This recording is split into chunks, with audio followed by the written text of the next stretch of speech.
Bueno, buenos días a todos, ¿cómo están, chicos? Em, el propósito de este video es tratar de recuperar las dos secciones intermedias de la videoconferencia del día de ayer. Estas dos secciones intermedias, yo por un error involuntario olvidé grabarlas y por lo tanto no están disponibles para las personas que no asistieron de manera sincrónica. Entonces voy a grabar el siguiente video con la finalidad de discutir los conocimientos específicos que estuvimos discutiendo en esas dos sesiones intermedias. ¿Ok?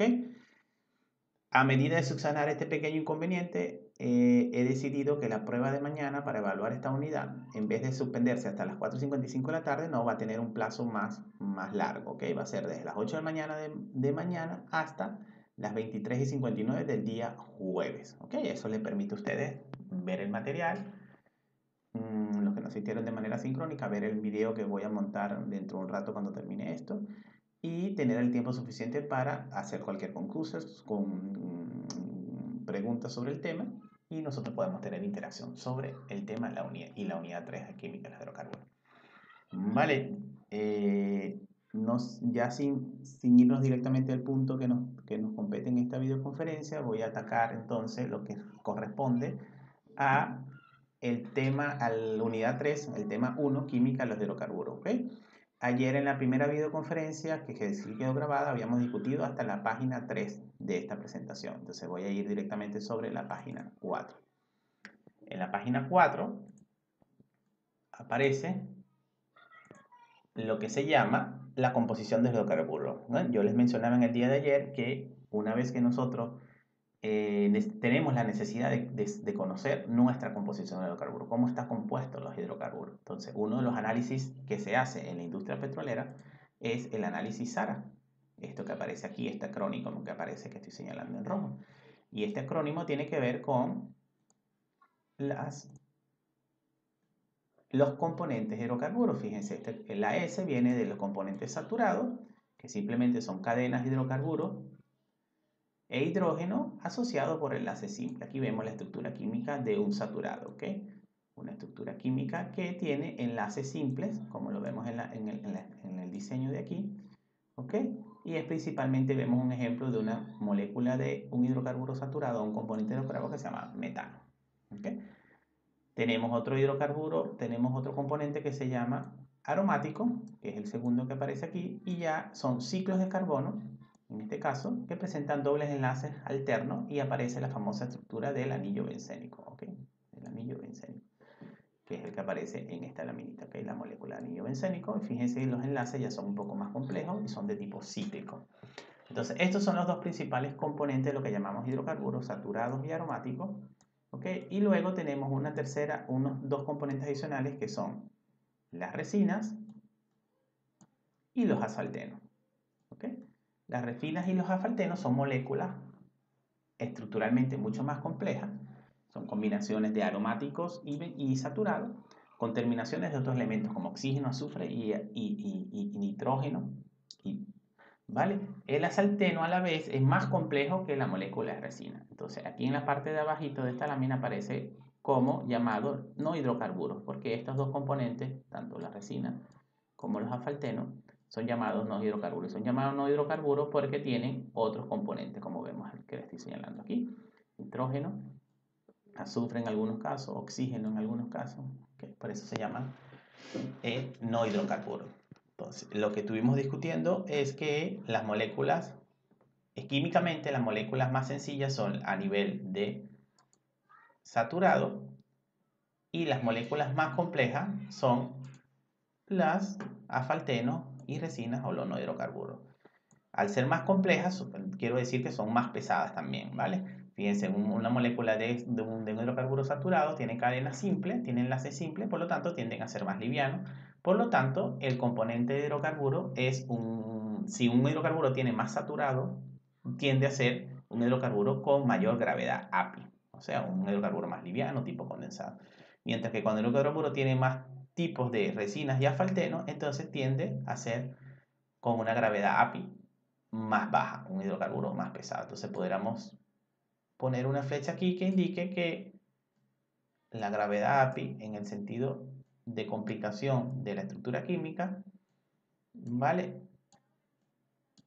tiene mayor gravedad API hacia el tope, hacia la parte de los saturados, y menor gravedad API a medida que tengamos mayor componentes de resinas y asfaltenos.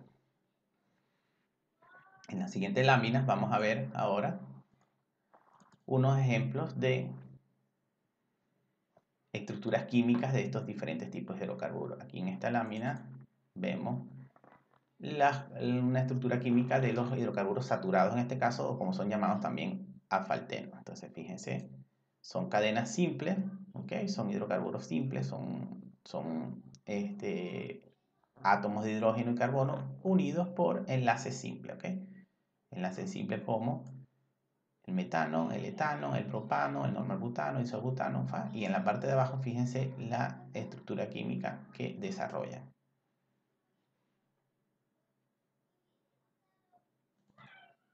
En el caso de los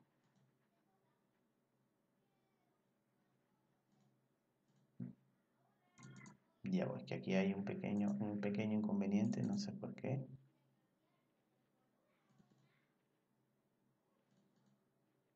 No sé por qué, pero esto se ha movido. Entonces voy a desplazarlo simplemente. Voy a desplazarlo y voy a poner esta lámina en un lugar donde va. Ok, esto va aquí. Entonces tenemos los hidrocarburos saturados. Tenemos por otro lado los hidrocarburos aromáticos. En este caso fíjense que la estructura es un poco más cíclica, como habíamos dicho en la primera lámina que estuvimos discutiendo el análisis SAR. Y son la unión de estos anillos bencénicos, la unión de estos anillos cíclicos, son los que permiten la construcción de la estructura de los aromáticos. ¿Okay? En la parte de aquí abajo que voy a señalar en verde, fíjense que aparece la unión de un ciclo, ¿vale? Que estoy señalando en verde, con algunas cadenas lineales que estoy señalando en amarillo. ¿Okay? Esto ya es una molécula que empieza a tender a ser más tipo resina y o asfalteno, ¿vale? Son moléculas más complejas. Entonces, las moléculas tipo resinas y asfalteno van a tener este tipo de composición, este tipo de estructura química, van a desarrollar este tipo de estructura química. Fíjense que aquí hay una molécula tipo anillo bencénico y en este caso tenemos un átomo de nitrógeno dentro de la molécula, ¿ok? Fíjense. Adicionalmente a los dos anillos bencénicos que vemos en esta parte, ¿ok? Aquí vemos átomos de azufre y aquí de átomos de oxígeno. Entonces es una molécula un poco más compleja. ¿Okay? Si quisiéramos hacer el ejercicio en esta lámina, vemos que aquí hay un hidrocarburo saturado. Este podría ser un saturado, este podría ser un aromático y aquí en la parte de abajo vemos ya lo que sería un asfalteno o una resina. Ok, la lámina, paso a la siguiente lámina. Esta se repitió. Y aquí vemos la estructura que desarrollan estos tipos de componentes. Fíjense, los saturados o alcanos, nuevamente, desarrollan cadenas lineales, como vemos en lo que le estoy subrayando, cadenas lineales, y principalmente van a estar estas cadenas lineales en estado gaseoso y a partir de lo que es el C5H12, lo que es el N-pentano, llamado químicamente así, entonces ya tiende a tener una presencia en estado líquido. ¿Okay? Entonces los hidrocarburos saturados o alcanos están principalmente en estado gaseoso o en estado líquido a estas condiciones que están aquí, es decir, presión de una atmósfera y temperatura de 25 grados centígrados.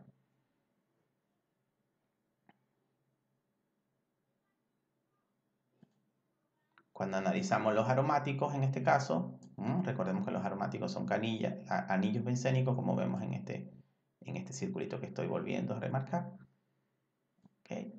Un anillo bencénico sencillo como ese que está allí, o ya la unión de varios anillos bencénicos. Entonces ellos van a estar principalmente en estado líquido, ¿okay? En estado líquido y algunas veces en estado sólido. Es decir, las resinas y el asfalteno principalmente van a estar en estado líquido y gaseoso y sólido también, ¿vale? ya para finalizar esta muy breve introducción a lo que es la química de los hidrocarburos, aquí vemos una lámina que nos pone, voy a borrar primero antes de explicar, una molécula, nos ejemplifica una molécula de una resina y una molécula unida de un asfalteno. En este caso, fíjense, la cadena, cómo se ve en 2 dimensiones y en 3 dimensiones cómo sería esa molécula de resina y asfalteno. Aquí abajo la vemos que es una molécula súper compleja y podemos identificar algunos detalles. Vemos los famosos anillos bencénicos en la parte interna, ¿vale? Que sería un anillo bencénico por sí solo son aromáticos, 2 anillos bencénicos podrían seguir siendo aromáticos y ya la unión de varios anillos bencénicos ya comienza a formar o resinas o asfalteno. Y en los bordes de estos anillos, fíjense que hay unas cadenas simples, principalmente de hidrocarburos tipo saturado, ¿vale? Y que en algunas de esas cadenas simples hay átomos de otros elementos como oxígeno, nitrógeno, azufre, ¿ok? Entonces, esto es una molécula de una resina o de un asfalteno. En este caso, vamos a colocarla como una molécula de asfalteno. Vamos a simplificar. Y aquí en este diagramita, entonces, volvemos a ver, ¿vale? La identificación de esta molécula. Lo que hemos hecho a mano izquierda, aquí está representado con una leyenda, ¿vale? Fíjense. Tenemos entonces las moléculas, los hidrocarburos tipo saturado, ¿vale? Por cadena simple. Tenemos los anillos bencénicos, que en este caso son los anillos amarillos. Y después estos anillos bencénicos, la unión de varios anillos bencénicos, forma lo que sería una molécula de resina. Y la unión de todas estas moléculas, de todas estas estructuras de resina, de saturados y aromáticos, nos va a constituir una molécula de asfalteno. ¿Okay? Entonces vemos que la estructura de un asfalteno es sumamente compleja, ¿okay? Y va a ser una estructura bastante pesada. Entonces, si recordamos un poquito lo que es el tema de generación de hidrocarburos, lo que estuvimos discutiendo en las primeras láminas, en las primeras clases, hoy lo vamos a volver a discutir un poquito más a detalle y oficialmente. Recordamos que la materia orgánica se transforma en algo que llamamos querógeno y después ese querógeno, a medida que es transformado, es sometido a temperatura, ese querógeno va a ser fragmentado y va a ir generando hidrocarburos. Entonces, prácticamente cuando tenemos una molécula como de este estilo que dibujé ahorita, esta molécula de asfalteno, es como si estuviéramos imaginando una molécula de querógeno, ¿ok? Una molécula inicial de nuestro carburo, una molécula súper compleja, que a medida que le sometamos temperatura va a ir desprendiendo cada una de estas partes, se van a ir craqueando cada una de estas partes y se va a ir generando los diferentes componentes del hidrocarburo. Okay, ya para finalizar esta parte, aquí tenemos simplemente un esquema que clasifica los tipos de componentes de los hidrocarburos. ¿Vale? Y aquí vemos entonces, se clasifican en aromático y en alifático. Este nombre es nuevo, pero nosotros podemos decir que los alifáticos son llamados saturados alcanos, como lo hemos llamado nosotros, ¿va? Entonces, aquí es simplemente algunos ejemplos que aparecen de estos saturados, ¿okay? Y algunos ejemplos de los alifáticos. Entonces, para resumir, nosotros nos quedaríamos con esta parte. Fíjense, los hidrocarburos prácticamente tienen 4 componentes, ¿no? Lo que llamamos saturado, aromático, resina y asfalteno. Los saturados están compuestos por estructuras químicas que tienen cadenas simples, mientras que los aromáticos tienen cadenas dobles, o sea, anillos bencénicos, mejor dicho, ciclos bencénicos. La unión de estos saturados con aromáticos va a formar resina o asfalteno. ¿Okay? Los asfaltenos son moléculas mucho más complejas, por lo tanto son moléculas mucho más pesadas. Los saturados son moléculas mucho más sencillas, entonces son moléculas mucho más livianas. Entonces tenemos un hidrocarburo que tiene mayores grados de Happy, tratando de hacer una correlación con los grados Happy. Mayor grado Happy quiere decir mayor fluidez, ¿okay? Va a tender a ser un hidrocarburo liviano o condensado.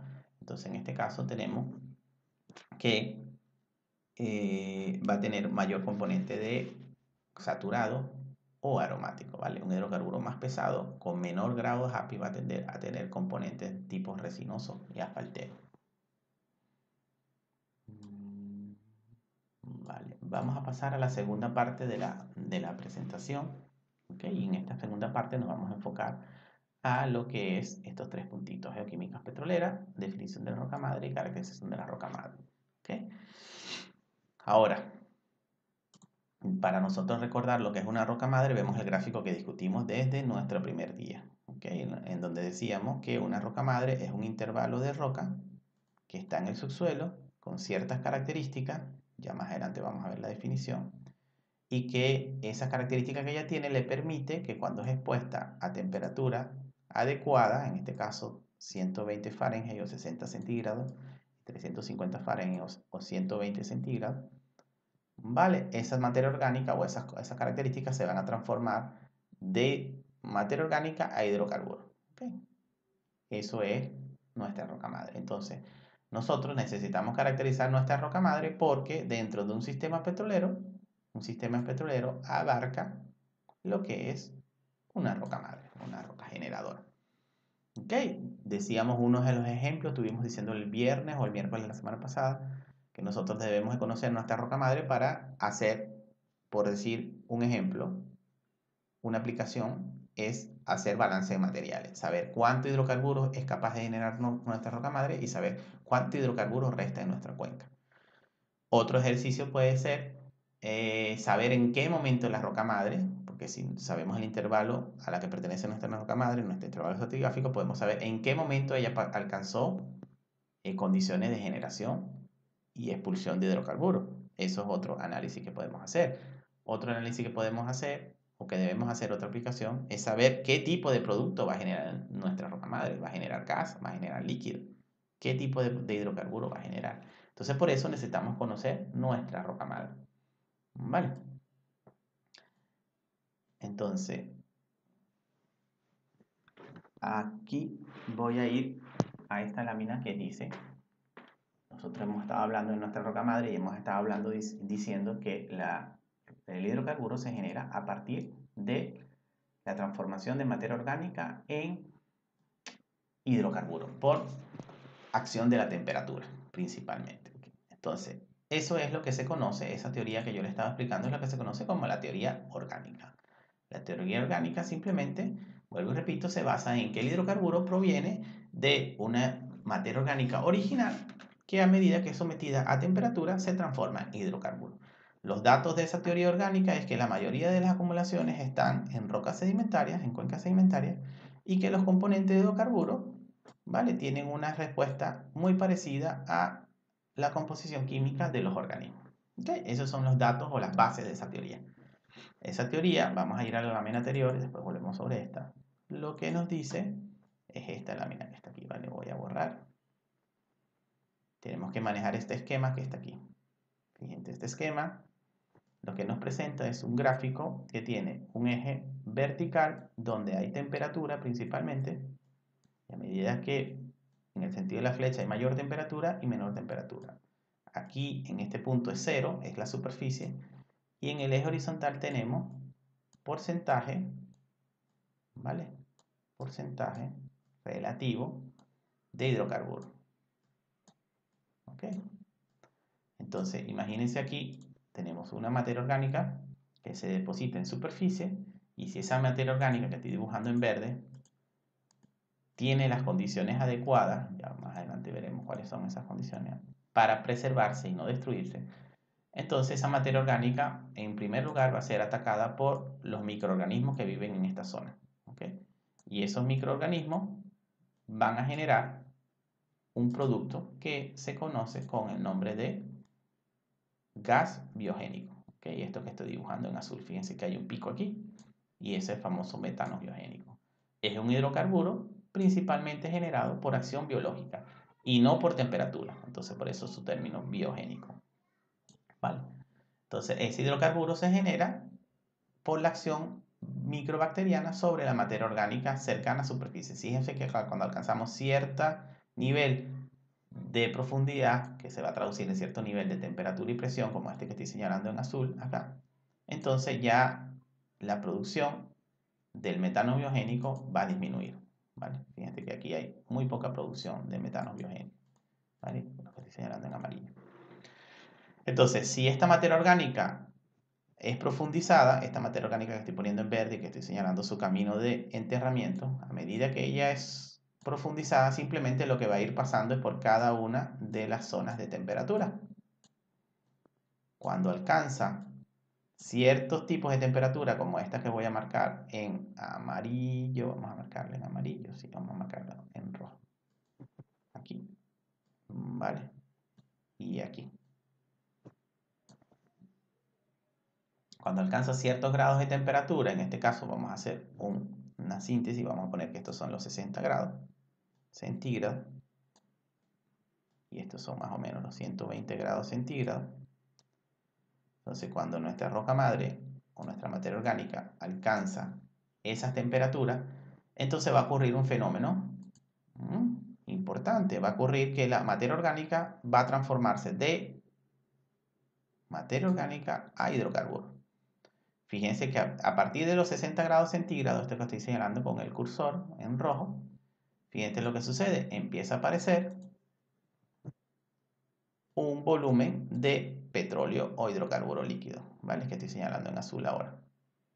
Un volumen que a medida que profundice, aumente la temperatura, va a ir aumentando y va a alcanzar un pico aquí. Este es el pico de generación de hidrocarburo líquido. ¿Ok? Y después de cierta temperatura va a disminuir el volumen, el porcentaje de volumen que se produce, ¿vale? Fíjense que aquí está disminuyendo. Hasta que alcanza una temperatura de alrededor de los 120 grados centígrados, donde se empieza a producir principalmente, lo que voy a señalar en amarillo, gas. ¿Vale? El gas ya se venía produciendo de aquí, y a partir del pico se empieza a producir más gas, cada vez más gas, y ahora tenemos la producción, el pico de gas aquí, un poquito más abajo de los 120 grados centígrados. Y después, a medida que aumentamos la temperatura, el gas va a disminuir hasta que entremos en etapa de lo que ustedes conocen para acá abajo, estado de metamorfismo. ¿Vale? ¿Sí? Entonces, esta es la teoría orgánica. La teoría orgánica, vuelvo y repito, tenemos una materia orgánica en superficie que se deposita. Esta materia en principio es atacada por los microorganismos, se genera gas biogénico, pero después es enterrada, si es que es enterrada, si es que es preservada, si es que las condiciones lo permiten. Entonces, al pasar a los 60 grados centígrados, va a empezar a generar hidrocarburo líquido, si la materia orgánica es propensa a generar líquido, y después, pasado los 120 grados centígrados, va a generar más gas, ¿ok? Y se va a acabar el de generar el hidrocarburo líquido. Entonces, estas ventanas que están aquí, voy a señalarlas un poquito más hacia la izquierda. Vale. Esta se conoce como la ventana de generación de petróleo o de hidrocarburo líquido. Y esta sería la ventana de generación de gas. ¿Ok? Eso es para nosotros importante. Y para nosotros también es importante los rangos de temperatura. En esta misma lámina voy a aprovechar la misma lámina para introducir o para presentar de manera oficial, aunque ya lo hemos visto, el concepto de roca generadora. Fíjense que roca generadora, que aparece en la lámina, en la parte superior de esta lámina, dice que una roca generadora es el intervalo de roca sedimentaria rico en materia orgánica que ha sido, es o será capaz de generar hidrocarburos. Importante, como lo decíamos ayer, la roca generadora no solamente es aquella que ha generado hidrocarburos, sino la que podría generar en el futuro o la que generó en el pasado. ¿Ok? Entonces, ya habiendo visto la teoría orgánica, vamos a volver sobre esta laminita y decimos ahora que hay otra tendencia a explicar la generación de hidrocarburos y lo que llamamos teoría inorgánica. Esta teoría inorgánica simplemente trata de explicar por qué hay 25 de los 33 grandes yacimientos a nivel mundial están en el Medio Oriente. Esta teoría dice, bueno, no es posible que nosotros, si en muchas partes del mundo hay cuencas sedimentarias, solamente se encuentre en un solo sitio, la mayor volumen de hidrocarburos se encuentra concentrado en un solo sitio. Hay un fenómeno probablemente asociado a ese sitio que no son cuencas sedimentarias. ¿Vale? Eso es lo que, los datos que llaman la atención para formular otras teorías. La teoría orgánica se basa en que en otras atmósferas donde no hay vida, en las atmósferas de otros planetas, donde no hay vida, donde no hay acción biológica, hasta lo que conozcamos, hay presencia de metano. esta presencia de metano es un hidrocarburo. Entonces, ¿cómo es posible que se haya generado hidrocarburo sin la presencia de vida? Y lo otro, dato importante para la generación de las teorías inorgánicas, es que los meteoritos que han impactado sobre la superficie terrestre, cuando se le hace análisis geoquímico, muchos de ellos son similares a esta macromolécula original de hidrocarburo, a la macromolécula primitiva de hidrocarburo que es llamada kerógeno. ¿Ok? Entonces dicen, bueno, ¿cómo es posible que un meteorito tenga ya algo parecido a un kerógeno? Eso quiere decir que hay hidrocarburo proveniente del espacio externo de la Tierra, o sea, tiene un origen extraterrestre. Entonces las teorías inorgánicas, para resumir, proponen que los hidrocarburos no se generan de la materia orgánica, sino que se generan de ciertas reacciones físico-químicas que ocurren internamente dentro de la Tierra. Les pongo un ejemplo, por lo menos algunos postulan que hay ciertos carburos metálicos, ¿okay? Carburos metálicos que al reaccionar con aguas muy calientes generan hidrocarburos, ¿vale? O otros dicen, bueno, hay ciertos carbonatos de calcio que unidos con sulfatos de calcio y agua caliente también generan hidrocarburos y no necesariamente tienen que ver con presencias de materia orgánica. ¿Vale? Sin embargo, de estas dos teorías, la más aceptada, ¿vale? La más creíble para la mayor cantidad de volumen de hidrocarburos es la teoría orgánica. Es decir, se dice que el 99.99 o 98% de hidrocarburos que se utiliza en la industria petrolera es un hidrocarburo que proviene de un origen orgánico. ¿Okay? Hay efectivamente otro hidrocarburo que tiene otro origen, pero que no permite la acumulación de grandes volúmenes. ¿Okay? Eso es lo que se ha logrado consensar. Sin embargo, como les decía ayer, y Anderson preguntaba un poco acerca del tema, como les decía ayer, hay un debate abierto al respecto. No es un tema cerrado, todavía siguen investigadores trabajando en las dos teorías. ¿Vale?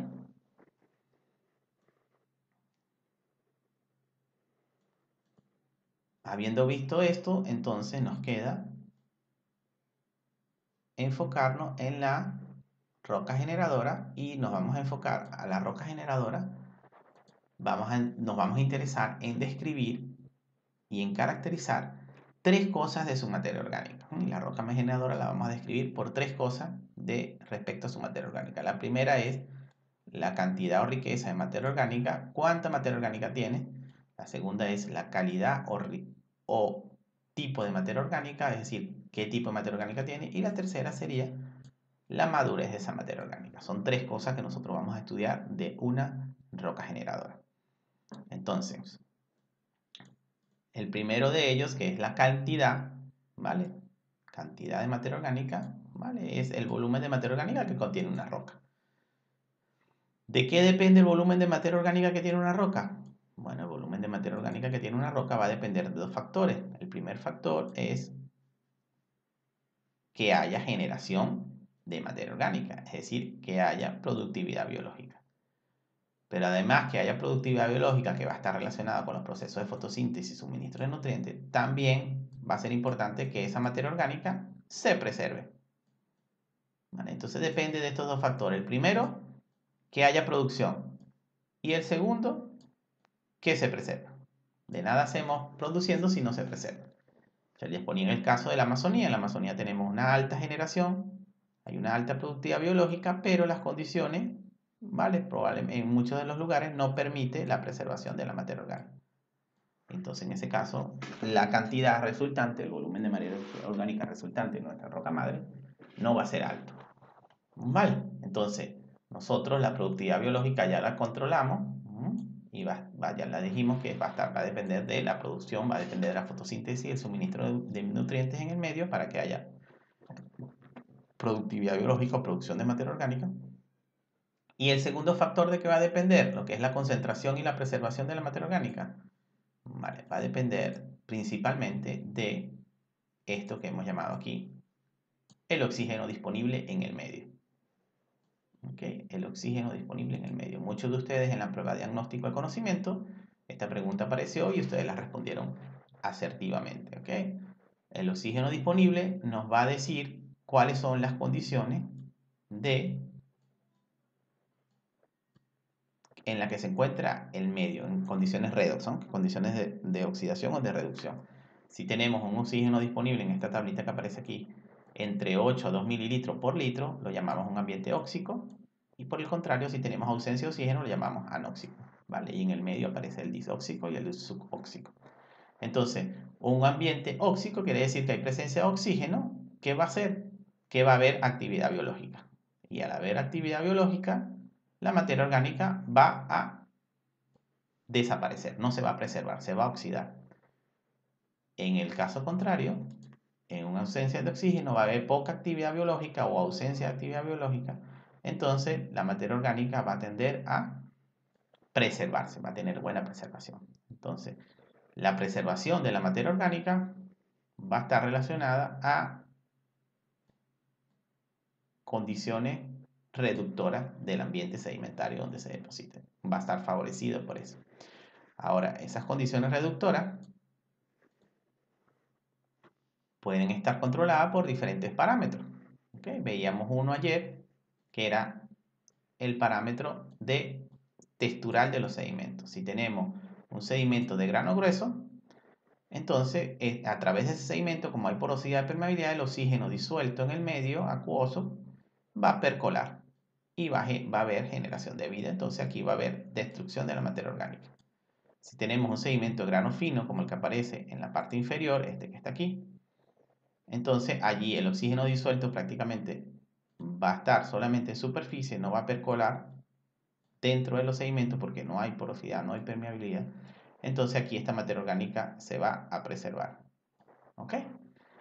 Entonces, un sedimento de grano grueso no es favorable para condiciones reductoras. Un sedimento de grano fino sí es favorable. ¿Ok?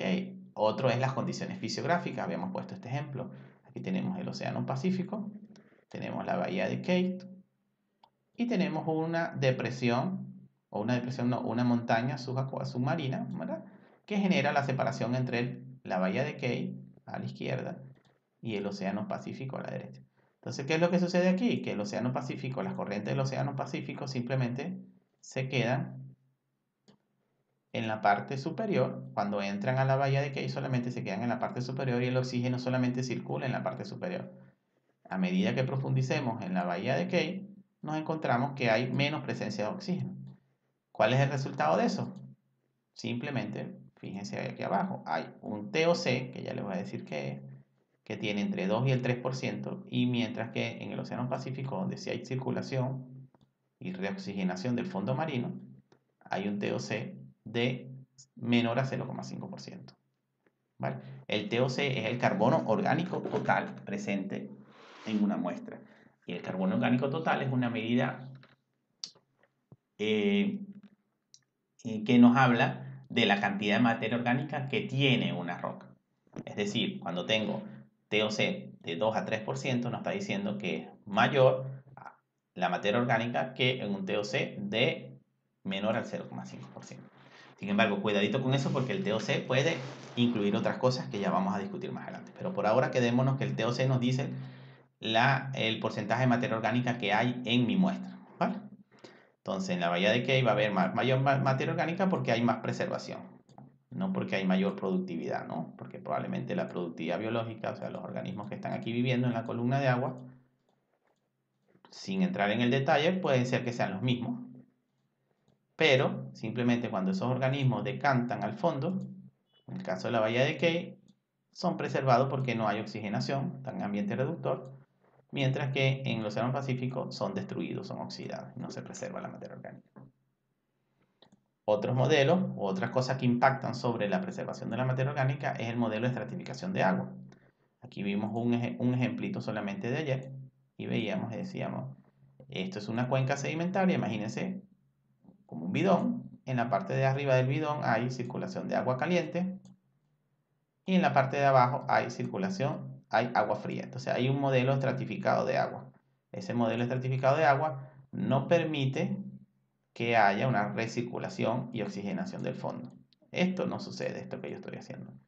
Entonces, al no suceder, no hay oxigenación hacia el fondo, el poco oxígeno que hay se reduce, es consumido y después entramos en condiciones reductoras. Entonces voy a dibujar el esquemita aquí a mano derecha. Imagínense la misma cuenca. Entonces aquí va a haber en la parte de abajo, condiciones reductoras, mientras que en la parte de arriba puede ser condiciones auxiliares. ¿Vale? Entonces, estas condiciones reductoras van a favorecer, ¿vale?, la preservación de la materia orgánica. ¿Ok? Y así hay varios modelos. Por lo menos podemos explicar uno más. Ayer explicamos uno solo, pero podemos explicar este. Aquí tenemos un modelo estratificado de agua donde la parte de arriba es un agua saturada en sal y el agua de abajo es subsaturada en sal. ¿Vale? Entonces, porque tenemos la presencia de un domo salino cercano al fondo. Entonces, esto nuevamente lo que va a evitar es una recirculación del agua y una recirculación del agua que no va a permitir que haya oxígeno en el fondo. Entonces, hay mayor preservación. Ok. Pasamos a la siguiente lámina. Y aquí voy a borrar un poco. Voy a borrar un poco esto que está aquí para poder explicar. Entonces, una vez que entendemos estos conceptos de que para tener suficiente materia orgánica tenemos que producirla y tenemos que preservarla y que la preservación va a estar condicionada por la presencia de oxígeno en el medio, ¿vale?, podemos pasar a lo que son los indicadores geoquímicos. ¿Qué análisis utilizamos y qué tipos de parámetros utilizamos para definir nuestra cantidad o riqueza de materia orgánica? Entonces aquí hablamos del primer análisis por excelencia, es lo que llamamos el COT, que lo estuvimos viendo en el gráfico de la bahía de Key. El COT es el carbono orgánico total. Él nos habla un poco del carbono orgánico que se encuentra dentro de nuestra muestra. Yo le decía que hay que tener cuidado porque ese carbono orgánico también incluye lo que llamamos el carbón muerto. ¿Qué es el carbón muerto? Bueno, es el carbón que está presente por lo menos en un mineral que ustedes conocen, por lo menos en un carbonato. ¿Vale? En un carbonato hay carbono, por lo menos en una calcita hay carbono, pero en esa calcita no genera hidrocarburos, porque ese carbono no es orgánico. Entonces, si yo le hago análisis de COT a una calcita, probablemente los porcentajes de COT van a ser muy altos, pero no son propensos a generar hidrocarburos. Si le hago análisis de COT a un resto de un vegetal, a una planta, también va a ser muy alto, pero ese sí va a ser propenso a generar hidrocarburos. Entonces hay que tener cuidado con el COT porque el COT nos habla del carbono orgánico total, ¿ok?, incluyendo el carbón muerto. Aquí abajo presentamos una tabulación de estos valores. Fíjense, el COT que estoy señalando en rojo, si tengo COT entre 0 y 0,5, puedo decir que hay una roca que tiene un potencial petrolífero pobre. Si es de 0,5, es una roca que tiene un potencial petrolífero regular. Y si es una roca con mayor a 4, es un potencial petrolífero de 4. Les dejo a ustedes cuál será el COT del sistema petrolero y de la roca madre involucrado en la cantera Pungarayaco. Espero que me lo contesten en este resumen de este viernes y por supuesto debería aparecer en la presentación de su proyecto de investigación. Otros parámetros geoquímicos, ya que el COT incluye el carbono muerto, también hay otros parámetros geoquímicos que nos permiten caracterizar bien la cantidad de materia orgánica. Está el S1 y el S2. El S1 es el hidrocarburo libre que puede ser volatizado en la roca sin el craqueo del laboratorio. Aquí hay dos palabras que son confusas. Una es volatizado, ¿vale?, y otra es craqueo de laboratorio. Entonces, comenzamos con el volatizado. El volatizado es simplemente que en el laboratorio nosotros vamos a quemar, ¿vale?, ese hidrocarburo para medir su volumen, ¿vale? Eso es lo que quiere decir si queremos utilizar esa palabra, quemar, es volatizar. Entonces, y el craqueo es simplemente que nosotros en el laboratorio vamos a generar hidrocarburos. ¿Ok? Vamos a fragmentar nuestra materia orgánica o fragmentar nuestro querógeno y vamos a generar hidrocarburos. Eso lo vamos a hacer de manera artificial. El craqueo es un proceso que ocurre de manera natural en el ambiente para generar hidrocarburos. Nosotros lo vamos a hacer en el laboratorio, en este caso.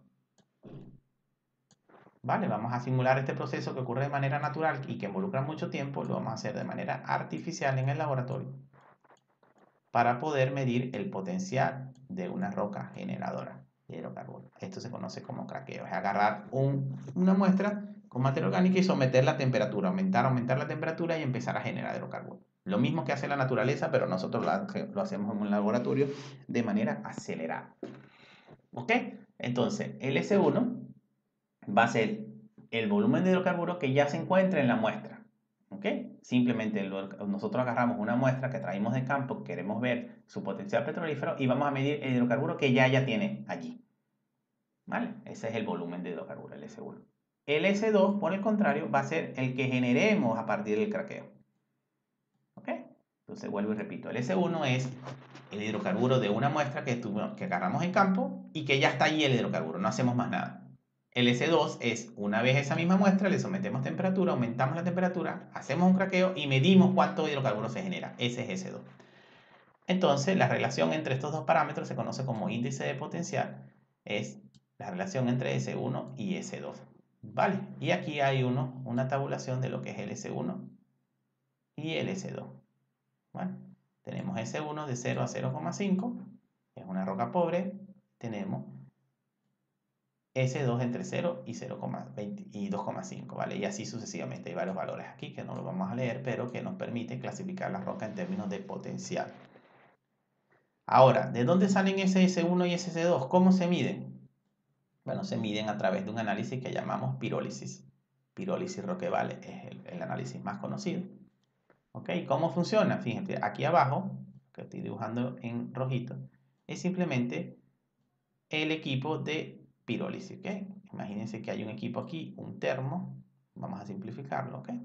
Un termo donde podemos controlar presión, temperatura, condiciones anhídricas. En eso colocamos nuestra muestra adentro. ¿Ok? Y lo primero que vamos a hacer es volatizar el hidrocarburo. Vamos a quemar el hidrocarburo que ya está presente. Entonces, cuando lo quememos, aquí atrás, fíjense que aparecen dos sensores. Un sensor o un detector de dióxido de carbono y otro, un detector de hidrocarburo. Entonces, nosotros vamos a ir midiendo los productos que se generan de lo que hagamos en el equipo. ¿Vale? Lo primero medimos, detectamos cuánto hidrocarburo hay sin aumentar la temperatura mucho, solamente la quemamos un poco, volatizamos y allí tenemos a mano derecha este grafiquito, fíjense, hay un pico o un volumen medido y que va a ser nuestro famoso S1. Después lo que hacemos es empezar a aumentar la temperatura. Pasamos de 250 a 550 grados centígrados y a medida que vayamos aumentando lo que estamos haciendo es craquear y a medida que vamos craqueando vamos midiendo entonces cuánto hidrocarburo se genera y cuánto dióxido se genera. Entonces, hay un momento dado que se genera el máximo volumen de hidrocarburo, es este momentito que está aquí, ¿ok? Con todo el volumen que se está generando vamos construyendo una curva acumulada y esa curva acumulada que estoy dibujando en rojo va a ser el S2. El punto de mayor generación se conoce como Tmax, la temperatura máxima que más adelante la vamos a utilizar para otra cosa. Pero recuerden, el punto de mayor generación de crudo, el pico más alto de S2 es el Tmax. Y a la vez también vamos a obtener otro parámetro que es, ¿vale?, la cantidad de dióxido de carbono que se genera, que es el S3. ¿Vale? Que también lo vamos a utilizar más adelante para otra cosa. Entonces, este es el análisis de pirólisis Roquevale. Es simplemente agarrar una muestra, ver cuánto volumen ya de hidrocarburo tiene, es el S1, someterle temperatura y ver cuánto volumen de hidrocarburo se genera en laboratorio. Y ese es el S2. Y la temperatura máxima de generación, a la que se genera el mayor volumen de S2, es el Tmax. ¿Vale? Las muestras, ¿de dónde vienen? ¿Cuáles son las muestras que nosotros podemos tomar? Bueno, de diferentes partes. Pueden ser muestras de superficie, como la vemos en este caso, muestras de barreno o núcleos o pared, muestras de ripio, o sea, el material que sale del pozo. Cualquiera de ellas nosotros podemos hacer un análisis selectivo, seleccionar bien los intervalos que necesitamos para caracterizar nuestra roca madre. Lo importante de recordar aquí, que discutíamos ayer, es la representatividad de la muestra. Si yo tomo una muestra que está en superficie, tengo que estar bien claro y entender que esa muestra de repente no ha estado expuesta a las mismas condiciones de presión y temperatura a las que está mi roca madre en el subsuelo. Es decir, si la formación Napo, yo tomo una muestra de la formación Napo en Puerto Napo, en la localidad de Puerto Napo, ¿vale? Y le hago análisis de pirólisis, me va a arrojar unos valores de COT, me va a arrojar unos valores de S1, S2, me va a arrojar otros valores de tipo o de madurez, depende de lo que haga. Pero si agarro una roca, mejor dicho, esa roca, esos resultados que yo extraiga allí, directamente no puedo asociarlo a la misma formación Napo que está por debajo de los yacimientos del campo Chuchufindi, por decir uno. No, porque como ustedes bien saben, hay variabilidad en las fases litológicas. No tienen probablemente las mismas fases litológicas, y así como hay variabilidad en la fase litológica, también hay variabilidad a las condiciones de presión y temperatura a las que han estado expuestas ambas rocas. Entonces yo les decía ayer que hay que agarrar las rocas, pero saber lo que significa, saber utilizar el dato, ¿ok? No decir que una roca madre que agarra en Puerto Napo y tiene un S1 y un S2 muy bajo y un COT muy bajo, ya de una vez decir, no, esto no es una roca madre. Porque puede ser que en la que esté en Chuchufindi sí tenga COT, S1 y S2 elevado. ¿Vale? Entonces eso se llama representatividad de la muestra. Voy a parar esta parte del video aquí, ya que vamos a entrar en el otro tema. En el otro tema que sería, en el otro subtema que sería la calidad y tipo de materia orgánica. Voy a parar aquí, voy a hacer un ligero break, también les permite hacer ustedes un ligero break, y sigo después a continuación con la otra parte de este video.